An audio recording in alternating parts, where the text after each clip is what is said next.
Welcome into the DNVR Rockies Podcast, Sunday Recap Edition. I am your host, Suzie Hunter, joined by Christian Saez here on a Sunday. Super rare. It is. So good to see you, though. I'm happy to be here. Yeah, yes. It's a rare Sunday, and that I get to be a part of the show and get to talk about some wins for the Rockies. Some wins, exactly, because the Rockies actually won the series against the Cardinals. This is a huge, huge win for the Rockies. We're going to talk about that. We're going to recap the fight this weekend. Not UFC, not boxing, but a different one.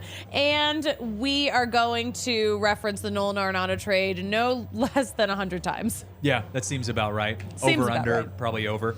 Seems about right to me. Yeah. But let's start with talking about this game today, this Sunday game, this 1-0 win over the Cardinals. It was small ball. Yeah. I'm surprised there weren't more big hits because it sounded like it was really hot out there. It's one of those games that if you're not a baseball fan, you would hate to watch. Yes. But as a baseball fan, especially a pitcher, you love to see it. This was a pitching duel of massive proportions for these two teams. And it came down to a sac bunt that was the determining factor. And that's how it happens in these pitching duels is you get one simple strategic thing that happens that becomes the determining factor for the whole game. Yeah, exactly. This is the low-key, it's the sac bunt game. So, of course, Austin Gomber was great. We'll get into that in a second. But, yeah, that one run the Rockies got came in the third. A leadoff double from Brenton Doyle, a sac bunt from Austin Wynns, and then the sac fly from Ezekiel Tovar. Small ball, baby. It gets the job done. But, yeah, let's circle back to Austin Gomber because he's back at the crime scene of the crime. Yeah. His former team. He pitched well with the Cardinals, but he pitched really well today. 6 shutout innings, Christian. Yeah, you love to see it, and you love to see it especially in a situation like that you mentioned for him, and to be able to pick up a win for the Rockies and get the series win no less against the Cardinals. This is the first time they've got a series win since 2009? Yeah, it's been against the Cardinals. Really long time. And Austin Gomber in 2009 was actually a sophomore in high school the last time that the Rockies had a series win against the Cardinals. So for him to be able to come forward and pick up a win today, it's a good outing and some consistency for him. And just pitching all around was superb for the Rockies. So superb. Of course, there were some jams. Yeah. But the Rockies got out of them, and that's really all we can ask for. 15 runners left on base, so 15 runners stranded for the Cardinals. And at that point, you have to blame the Cardinals. I mean, as a coach, if you go back and look at the stats after the game and you see 15 guys were left on base, 9 of them in scoring position, and you couldn't get anything done with that, you partially put that on yourself as the coach. You have to be better at strategizing.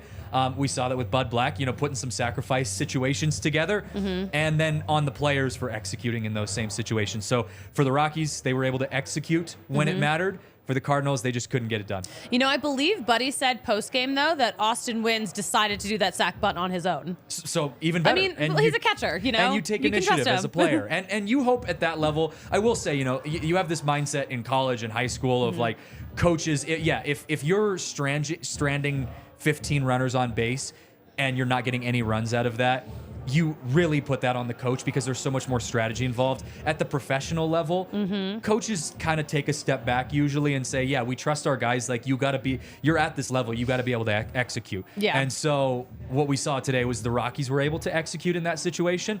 And the Cardinals have to do some reflecting on why they weren't able to get it done with 9 guys in scoring position. Yeah, that is true. I will say, the Cardinals, of course, have their own struggles this season. Yeah. They've got plenty of them. The 5th inning was one of those jams that my blood pressure went up. My heart was pounding. That 5th inning where Austin Gomber intentionally walked Nolan Arenado to load the bases for Tyler O'Neill. And thank goodness that worked out. But that was a big avoidance of what could have been a really rough situation. And it's one of those situations, too, where you look at that and you say, okay, in hindsight, it worked out. And so we can sit here and say that was smart the way they did that. But if it hadn't have worked out, you're starting to question, okay, why was that decision made? Exactly. And so it's just, that's the tough part about sports. It happens in any sport. It's just like, you as a coach or as a catcher or as a pitcher, when you make those decisions, you are running the risk of it completely blowing up in your face and you looking kind of dumb afterwards. And so luckily, he was able to, again, I say this word over and over, execute in that situation and get it done. But the Rockies were walking the tightrope a little bit. They were walking the tightrope a little bit. I want to talk about some of the comments. Evan in the comments saying, poor Nolan Arenado. The guy just can't catch a break and be on a team with consistent pitching. Yeah. Jake in the comment also saying, the only Nolan. I am assuming you were talking about Nolan Jones. We'll talk about him in a little bit. And, John, what does John have to say? Make the Rockies great at least once in my lifetime, please. For F's sake. We're all with you there, Josh. Hey, just hang in there. Hang in there. 2025, 2026, totally different story. We all know this. We've been talking about this. James wants to know if I stayed up to watch the entire Women's World Cup game. I was awake when it started. You were awake when it started? I was awake when it started. Were you awake when it ended, though? No. Okay. God, no. No. I watched it. I was at work this morning at 4 a.m., and so I got to catch the end of the match, and it was brutal. But it got me a little excited, but it was a tough one to lose. That was a tough one for the women's soccer team. They played their hearts out, though. They did. I'm sad and for it to be determined by that close of a literal margin. millimeters. Yeah. I'm sad that Brutal. Julie Ertz, who of course is one of my favorites, announced that she's retiring from international play. So I'm super bummed that that's how she went out because I love Julie Ertz. I know. It was a good one, and you hate to see it on penalty kicks, but it's the way it is sometimes. That just is like baseball. You have your small ball games every once in a while. Sometimes you hate to see that, but it works out in the Rockies' favor today. So. Exactly. What else did we see in this? Oh, yeah, Nolan Jones had a scorching hot double in the sixth that, of course, amounted to nothing, but that's fine. We still won. It happens. Yeah, good confidence builders. Good confidence builder. We saw Tyler Kinley taking the mound. Of course, he's been back off the IL since August 1st, so hasn't even been a week of Tyler Kinley being back, but he walked Paul Goldschmidt. He gave up a single to Arenado. He struck out O'Neill, but Buddy was like, let's get him out of here. Yeah. Brent Suter came in. We saw Justin Lawrence. He closed out the game. Which was a little scary at a certain point. Was definitely. He had the 4-out close, and, he walked, I think it was walked Arenado on 5 pitches to start the 9th inning. And yep. I was driving over here listening on the radio, and I was starting to get a little nervous. I'm like, a little bit. Please don't do it, Rockies. Don't do it to us. But he pulled it back together, and that's you love to see that, especially out of a guy closing a game out. Being able to pull it back together, even if you get off to a bit of a slow start. That's the mark of a good pitcher. Sometimes you get into jams. Getting out of them is just as long as you get us out of it. Yeah, as long as you get the 3 outs and no damage, you're good. That is all that matters. Brenton Doyle got hit by a pitch, like right in the ribs. Yeah. It is the worst place to get hit. That looked painful. That and like the knuckles, I will say. Like I would rather take one right in the back or the shoulder. It stings a little bit. But you take one in the ribs, and somehow that knocks the wind out of you a little bit more, and it hurts your ribs. And then the knuckles, obviously, it's just straight on your bone. But those are the 2 worst places to get rough. It's been a long time since I've been hit by a pitch. Patrick Lyons, our Patrick Lyons, pointed something out in the Slack channel today that only he would point out. He said, not sure I ever made the connection that today's battery both have the first name Austin. I wonder how many pitcher-catcher combos in Rockies history have the same first name. What a random thing. What a Patrick thing to say. With absolutely no logical meaning or any, just complete out of left field. It means absolutely nothing. But it is kind of interesting. And, it's like, okay, cool. Yeah, how many? I'm curious. It's one of those stats that, like, if someone actually went down a rabbit hole, like, would we be surprised or would there be hundreds? Like, who knows? Patrick can go down that rabbit hole for us. You know what? If you're bored, you can do that. No, he's got some good stuff going on. We've got some good stuff going on at Illegal Pete's. I love Illegal great Pete's. Stuff going on Oh there. my gosh, I'm like way due for an Illegal Pete's run because I discovered reverse nachos, and that is What are reverse nachos? Reverse nachos. So basically, you get all of the toppings that you would get on nachos. So you get like cheese and queso and jalapenos, veggies and whatever meat you're getting, jalapenos. Okay. So instead of getting them on nachos, you get that in a bowl, and then you get chips on the side. Oh. So then you can like just dip it in. Huh. Yeah. I'll have to check that out. So it's kind of like a chips and dip situation, but Yeah. I think if you order reverse nachos there, they know what you're talking about. Oh, is it one of those like secret, hush hush? It's a hush secret. So no one heard it from us. No one heard it from us. I heard it from Mitch though. Okay. Murchel.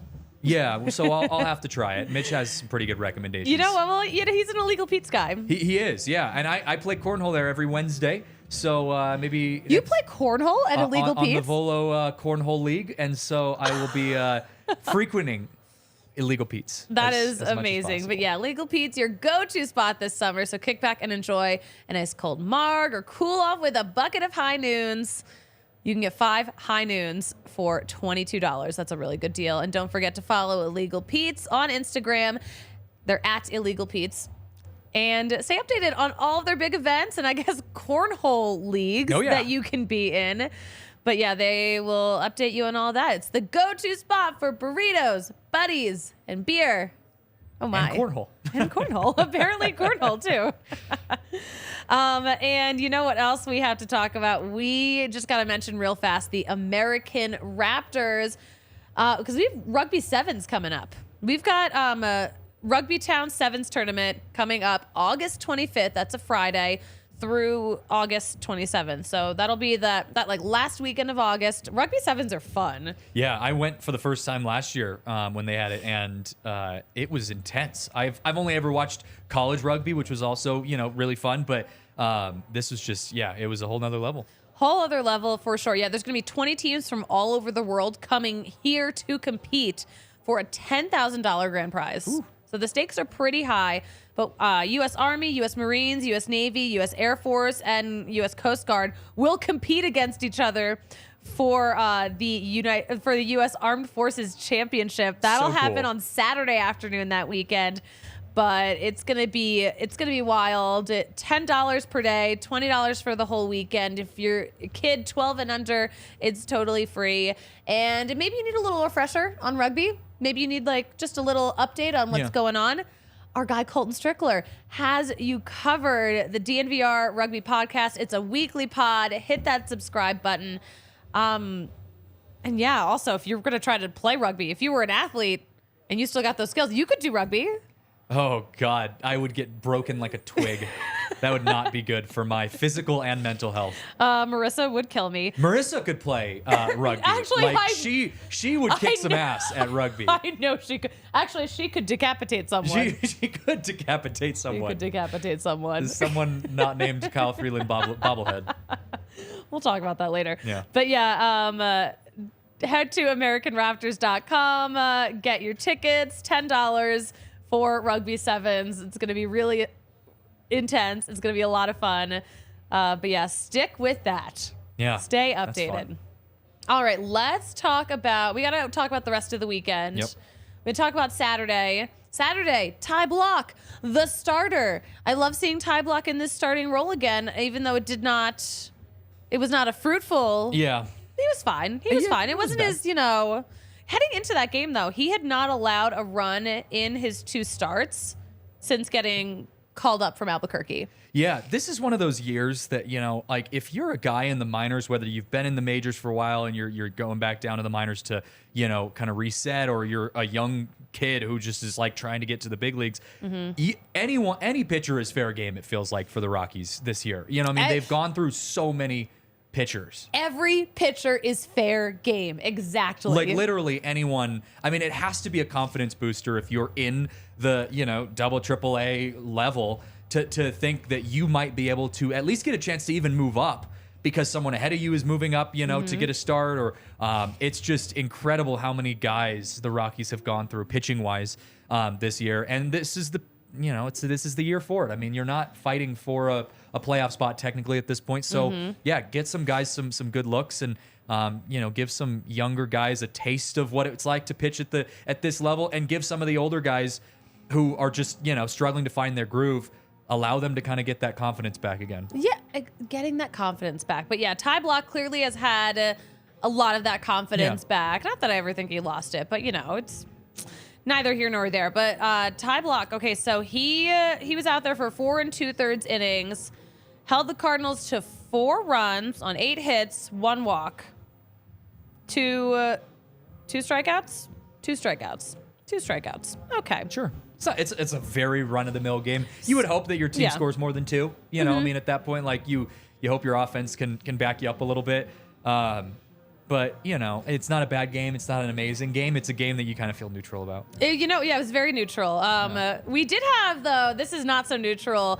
Ryan McMahon hit a milestone. He hit a homer, and that was his 100th career homer. Oh, really? Yes. Nice. Good for him. Yeah. That must be really cool. I can't imagine. Super cool. Yeah. It was in the 8th inning off reliever Andre Palante, 424 feet. And he wears 24. Do you think that like these guys are aware of these milestones, or is this one of those things that like a reporter would ask him after the game, like, "Hey, are you hit your? How does it feel to hit number 100?" And he'd be like, "Wait, I hit 100." Do you think they know these things as they're going, or is this just like a catch me by surprise stat? You know what? I guess I would love to hear what Ryan McMahon has to say, but I would imagine I'm sure he has an idea he's getting close to it. Yeah. But he's not like, "Ooh, I got one more until I hit 100." I don't think Ryan McMahon is doing that. In the dugout, like notching into the wall.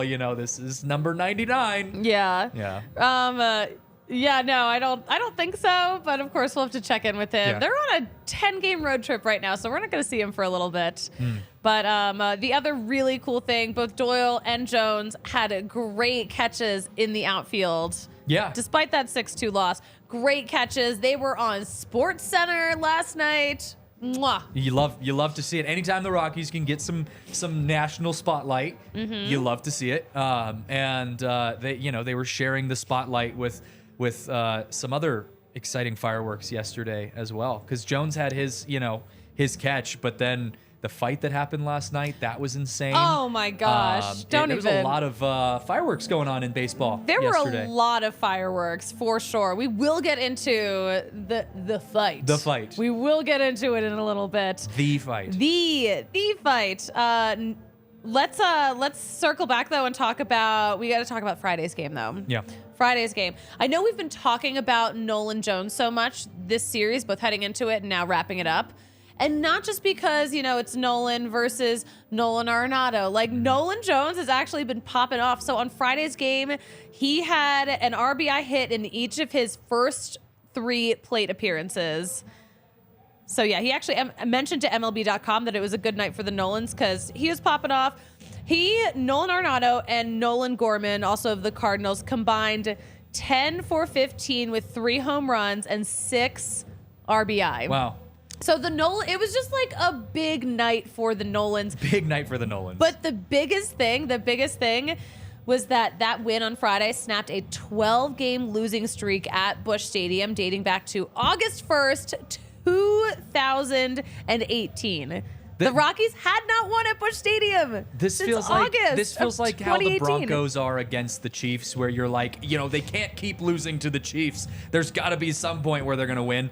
That's how it felt against St. Louis. Obviously a different scale, but it's that same idea where you just have to get that one out of the way, and then they go and win the series. And and exactly, we mentioned too, they hadn't won a series out there since 2009, so it's good stuff. Yeah, good stuff, big stuff. Buddy, after the game, they asked him his thoughts on the series. He said it was a good one in a lot of ways. He's so very Bud Black. He's answer so Bud right Black. There. But it was a good series. I mean, and you even look at the loss. Like you said, it was kind of a neutral game. You got out hit. It was as simple as that. And then your other 2 games, you fought for them. And you got good wins. And that's all you can ask for out of a series. I mean, and when you get to this point in the season too, and this is no matter what team is playing, whether you're playing for a playoff spot or not, you have to just take it one series at a time. You think of it like win the series, win the game, win the series, and you start kind of small. Okay, win the at bat, win the inning, win the game, win the series. And so for the Rockies, just being able to execute in those situations, it's big. It helps boost your confidence. You start getting these guys who are coming back from injuries, who are getting their first opportunities to come up and maybe pitch out of relief from the minors. These are the type of things that help build into what you're going to see in the coming years, or you hope to see in the coming years. Yeah. And that's all you can really hope for from a season like this. It really is, yeah. And plus, we saw so many young guys out there, especially because we gave away a lot of our old guys. Yeah.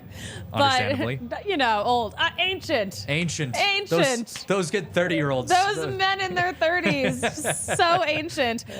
Okay, also, we got to address some comments. James in the chat saying RK has mentioned reverse nachos at least 100 times. Okay, shut up. So apparently this is a thing. It's a thing. New it's to a me. thing. I didn't know if it was like a secret menu thing or not, but I guess will try it and report back. It's really good. Now that I'm like talking about it, I was like, is that what I get for like my dinner after the show? It might be. Sounds like it. Yeah. It might be. Yeah. All right, we're gonna circle back and actually talk about the fight. It was a big night for the fights. The fight. Because obviously we had here at the DNVR bar UFC and boxing on, but which both paled in comparison to the fight. The fight, yeah. So Jose Ramirez of the Cardinals, of the Cleveland Guardians, if I could talk, that'd be great. And Tim Anderson got into it. And Jose Ramirez won that fight. It was, and this was like a real baseball fight too. It's not like the, Bryce Harper pretending to try to fight Jake Bird. It was like actual punches were thrown. Like they were in position. They dropped the gloves. I tweeted last night and I was like, that is a hockey fight in baseball uniforms. The dudes dropped their gloves at the same time. And the umpire, who was initially in the middle, like, hey, guys, chill out, sees them drop the gloves, sees Tim Anderson hands up, and the umpire backs up like, all right, you guys go for it. Like, do it. I'm not going to stand in the middle of this. Yeah. And so for about, it felt like 30 seconds. I'm sure it was, half a second. Yeah. But for probably about a second, it was, completely unobstructed fights, just throwing fists. And the hard thing about baseball fights, and really any fight except for hockey where they actually let you fight, is that you have literally about 1 to 2 seconds before another one of your teammates or someone else comes in and gets involved. Someone's gonna come grab you. Yeah, and so you've got maybe 2 punches before you have to, kind of bail out. And Ramirez, I think he took maybe 3 swings and one of them landed. Yeah. And it landed solid. Yeah, and he was also being held back while that pitch landed on Tim Anderson's face. And when I saw the replay, because I wasn't watching the game live, I saw the replay, and right when I saw it kind of in slow motion, I see Tim Anderson drop his gloves and Ramirez drop, like they both were ready. And initially my thought is Anderson has this one, like he has it. Anderson's the bigger guy. Anderson's built like he's a big dude. Yeah. Ramirez is a little bit slower and a little bit softer. And so I'm like, Anderson's going to have the upper hand. Like, you can see the body difference between the two of them. Anderson, I wouldn't want to fight Tim Anderson. I wouldn't, but I also wouldn't want to fight Jose. I would also never even think about fighting Jose Ramirez because he is a gem of a human being. True. And I will say, when you watch it, like, both dudes just kind of closed their eyes and started swinging. And you see Ramirez, I think, like, don't get me wrong. He threw some good punches. But he just got lucky that one landed. Like, he had his eyes closed. He was being held back. And he's swinging, just flailing his arms. And his right arm just, connects. And he's like, okay, sure. I'm sure he goes back in the locker room. He's like, damn, I didn't actually expect to hit the guy. But hey, props to you, man. Yeah, and of course, it seemed like this was building all weekend too, because there was some chirping on Friday. Yeah. Terry Francona got ejected on Friday. Yeah. So things were just kind of messy already between these two AL Central teams. But when we were talking about it a little bit before the show, we were saying, when was the last time that we actually saw like a real baseball fight, an actual like punches landed baseball fight? And it had to have been the Odor Bautista fight. I don't know how long ago that was, where you actually saw Bautista get his helmet knocked off on a punch, and that it's rare. It happens, every 4 or 5 years you'll get like a good baseball fight. But passing the torch, we needed a fresh new fight. It's so funny. So I came here with my friends last night just to watch the Rockies game. Yeah. And, you know, of course, we saw this going down on social media. We're like, oh my gosh, like, who doesn't love a good baseball fight, Right. especially because we haven't seen one in so long. Yeah. And then it was so funny because obviously we had UFC and boxing on here at the bar. We weren't going to stay for it. Yeah. But I feel like because we were watching this fight so much, we were like, itching to see some more. Like, this was our warm-up. You needed some violence to We continue. needed You more. were like, more violence, please. We were hungry for blood. Yes. And Yeah, we didn't really- understandably so. We had a really good turnout here at the bar, though, for those fights last night. Oh, really? Nice. Yeah. Yeah. I mean, I saw a lot about it on social media, but to my understanding, this fight was way more exciting than This was so the much more exciting. outcomes of the other fights. So. But you know what? Here's the thing. Here's like why I will always be more excited about a baseball fight than a UFC fight or a boxing match. Yeah. So when you're in a UFC fight or a boxing match, you know, you're just there to do the fight. Yeah. But a baseball fight, you are fighting for a reason. Yeah. Like, Oh, yeah. Shit went down. No, and you know that, and I also think it's funny too. In both the cases that we mentioned, the Bautista fight and this one, the aggressor in the fight, the person who technically, when you watch the replay, started it, is the guy who ended up getting rocked. Yeah. Bautista slid into Odor and gets up all in his face and then gets rocked. And in this case, Yep. Anderson was like, you know, Ramirez reaches his hand up to like say, hey, can you help me up? Anderson says, screw you, man. I'm not helping you up. Disrespected Him and then gets dropped. You know, and you're like, dude, what are you doing, He deserved man? it. He Yeah, deserved totally. it. Like, how do you do that? I mean, of course, I hope he's okay and, like, you know, he's not, like, injured or concussed or anything. But Tim Anderson was left out of the lineup today. Jose Ramirez was not.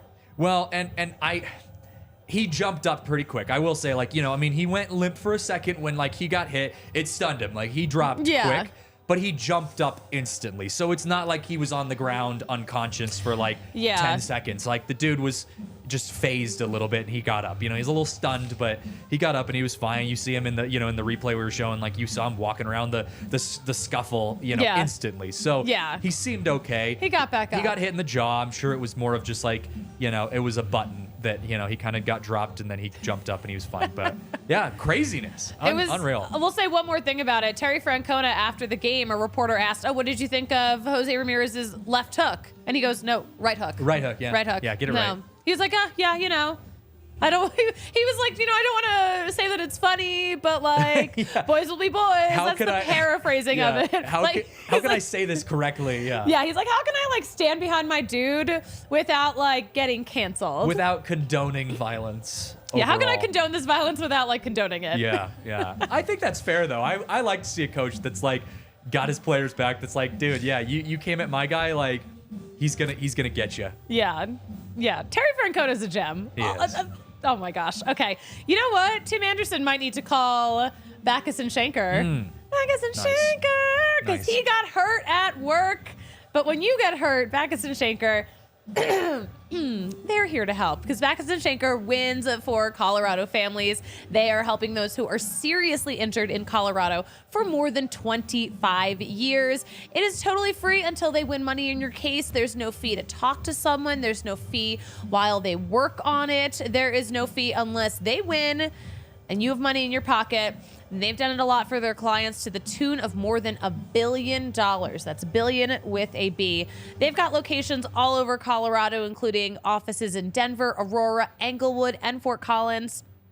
Plus, they've got more than 30 lawyers, more than 100 staff. They have got a whole crew behind you ready to help. Backus and Schenker helps with all kinds of injury cases where you were not at fault: car accidents, motorcycles, rideshare incidents, pedestrian, etc. They can help if you're injured at work, but call them at 222-2222. That is all Tulos. Find out if you have a case for free, because Backus and Schenker wins. All right, let's talk about FOCO. We need some fresh new bobbleheads because, unfortunately, this Kyle Freeland giveaway has been seriously injured. He's given away his head. His head has left his body. This is terrible vibes. Yeah, very. Terrible and his vibes. leg has been severed. Leg is gone, head is gone. Okay, but we don't have to worry about that with our FOCO bobblehead, which I will. You know, I'm going to grab it. I'm going to grab it. Tiff, bring the camera back to me so I can show off my friend. Yeah, this is like a really cool bobblehead. This is the Spring Training Cactus League bobblehead.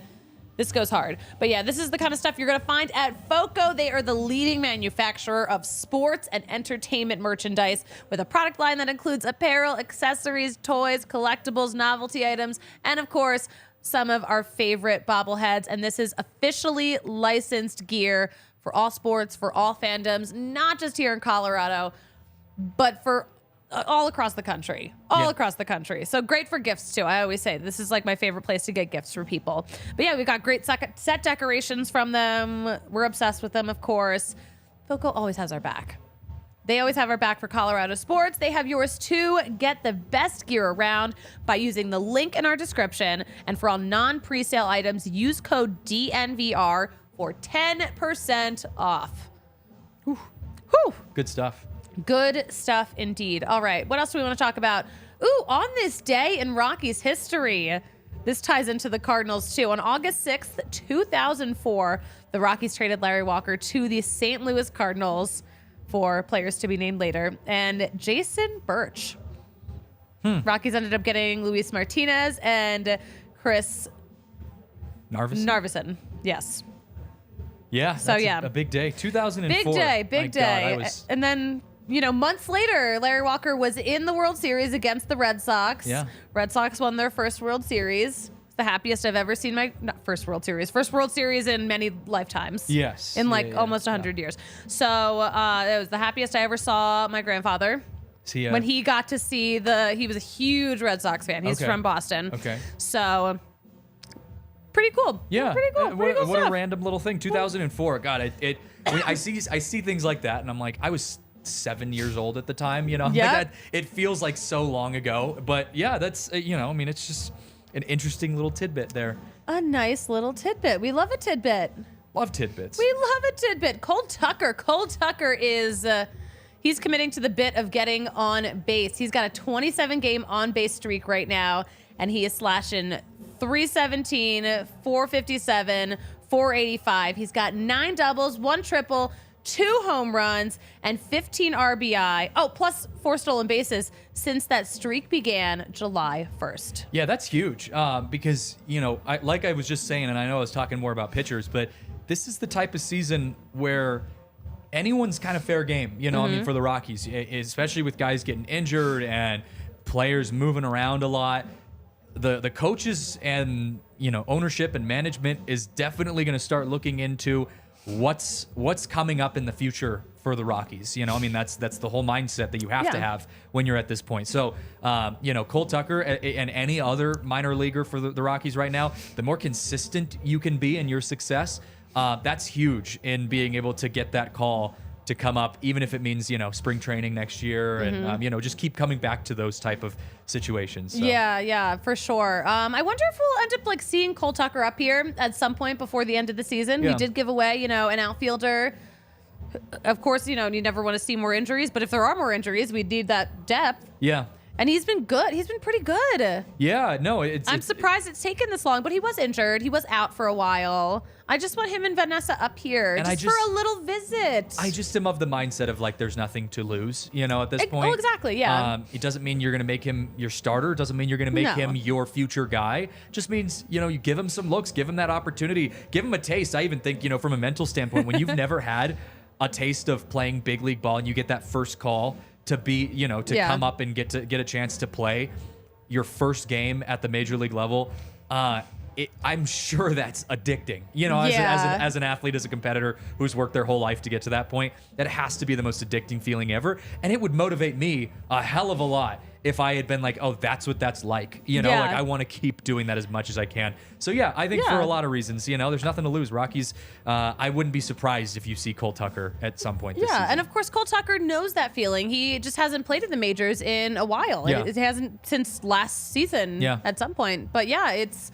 he's been on a little journey. Yeah. He has been on a journey. It takes time. It takes time. Baseball is a sport of ups and downs. Not everyone can be Shohei Ohtani. So, no. I don't even know how Shohei Ohtani is Shohei Ohtani. I don't even know how Shohei is, but somehow he does. But so, baseball is a roller coaster of a sport. And the unfortunate part about it is there's a lot of levels that you've got to work through until you can get to the top tier. And for Cole Tucker, it's just, he's still in that journey. Still on it. He's still on it. Still on that roller coaster. All right. Speaking of roller coasters, I don't know. I'm gonna address a question that we got on Twitter that someone left when I posted the link to this show. T. Suzie wanted to know, where do we rank in terms of home runs this year? Outside of McMahon, the dinger numbers look pretty shockingly low every time I take a peek at our starting lineup. That is a great question. Yeah, the Rockies have not had the pop that you would hope to see from a team that plays where the air is so thin and the ball travels. The Rockies have 108 homers this season so far. They rank 23rd. The Guardians are actually last with 84 home runs. Atlanta at the top of the list. Atlanta, they are combined for 212 home runs. Wow. In heavy air. That In Georgia air is Georgia the opposite air. of the Colorado, that's that. And that's, I feel like, our whole calling card, right? I mean, like, we come up here with it's a hitter's ballpark and, the air is thin and the ball flies off the bat. But the Rockies, I think, of the biggest thing that's hindered home runs, injuries for one. And then you get guys like Chris Bryant that you expect to have 20 to 30 home run seasons, and they're just not. They're not on that level. And so it's those are the type of situations where it can be challenging to boost your team's overall home run. Yeah, stats. it's weird. It's definitely a weird season. Yeah, it is, and not consistency. It's not consistent. I will say, okay, I want to look at some of the comments before we talk about some stupid bullshit, as I like to call it. I just noticed someone commented, "I'm so high that I thought Nolan was sitting on the left." Didn't we say that last time? You had like the last time I was here, you had a graphic up of Nolan Arenado, and you were like, "Doesn't that kind of look like because you guys have the same hair. facial hair. Yeah. You guys have similar features. But apparently, this man who hit up the Kind Love dispensary. Yeah, of course. I know. Apparently, if I was wearing a Cardinals hat, who would know? Sees the resemblance. I'll take it. Nolan's a good-looking guy. There you go. Yeah, that's the one. That's the one. That's the one. Oh, producer Tiffany coming up. Yo, Clutch. Tiff. So clutch. Okay, we got to talk about what Dinger is up to. Dinger has been at so many birthday parties lately. Dinger was at the Cardinals game today. Really? Because it was their mascot's birthday party. Okay. So I guess they thought, why not fly Dinger out too? But Dinger was at the Cleveland's mascot birthday party a few weeks ago. Okay. Dinger was at Miles, the Broncos mascot birthday party, but he was just like sitting on the ground. Yeah. And I'm like, okay, like you do not look well. No. It's probably hot. I am wondering, is Dinger on a bender? Is this like the mascot version of like wedding season? Where you go to like 6 weddings throughout the course of 2 months. Yes. Yeah, that's what Dinger's going through right now. It's just birthday parties. Yeah. Also, is Dinger? Do we know like what Dinger is getting paid? You know how we had that whole story about like the Nuggets mascot. Nuggets who's mascot getting paid like $275,000 or something. No, I think the Nuggets mascot actually makes like $600,000. Yeah, some crazy number. It's like more than $500,000. Insane. That crazy. They would make that. Yeah. So can we get like an idea? Is Dinger, whoever's inside the Dinger suit, are they getting rewarded accordingly? Or I hope so. We got to remember, like, it's hot. Dinger got punched. And he has to stand out in 95-degree weather every day. Yeah. It's brutal. So, oh my gosh, so wild. Listen, Dinger on a bender. Is this why dinosaurs are extinct now? Is this just like a thing they do?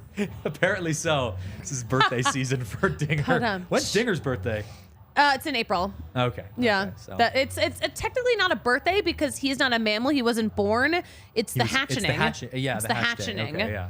Which I think also sounds more ominous because the hatchening itself was terrifying. Yeah. It was very scary. Dinger's whole backstory is just wild. Very wild. Yeah. Like, we dug him up from the ground under the park, kids. Yeah. Here he is. Love him. You know what I just learned that I did not know, and maybe this will just, really point out to the fact that I'm not from Colorado, but apparently the Rockies have a team. Coors Field has a cat that I heard about.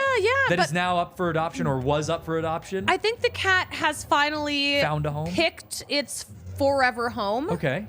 But there was a whole thing where the Coors Field cat was up for adoption, but so many people applied I didn't And even know they they had had a to cat. like take it down off the website. This is Of just what I course. saw on social media. Yeah. But like so many people wanted to adopt this cat, but I guess they found the perfect fit.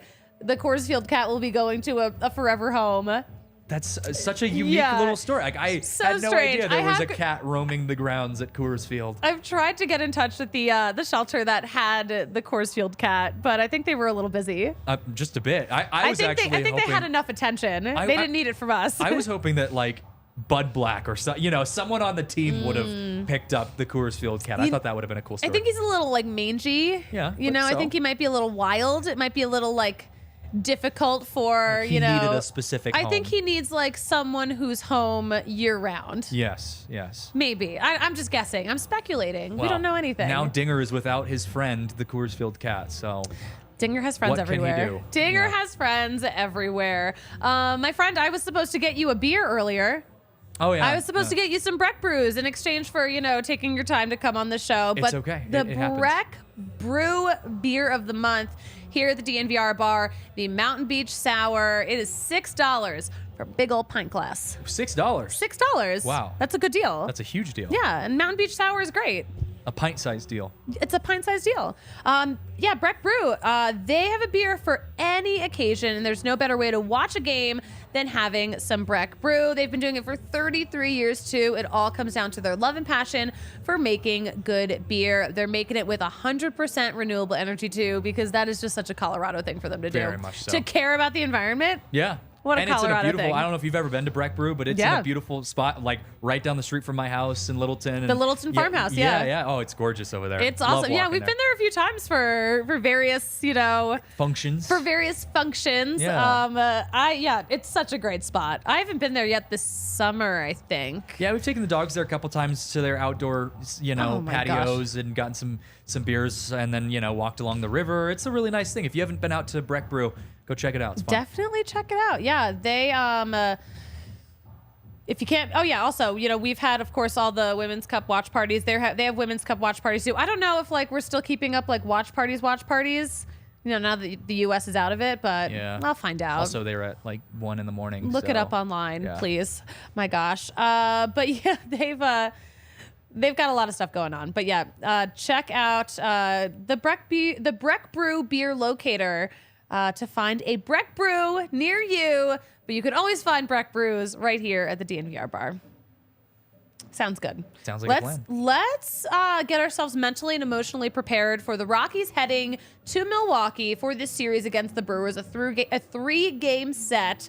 We got Lambo on the mound tomorrow. Yeah. Peter Lambert. Yeah, looking to break away from his 2-2 split right now on his record on the season. Yeah, he's had some good moments. He's had some rough moments. He's got a 5.07 ERA right now, but he will be up on the mound against Freddie Peralta.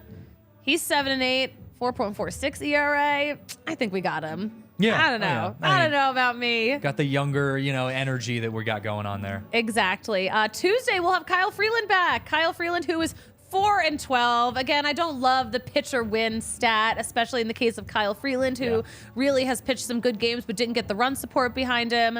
But of course, he's had his own struggles recently. He's got a 4.86 ERA right now. He's up against lefty Wade Miley.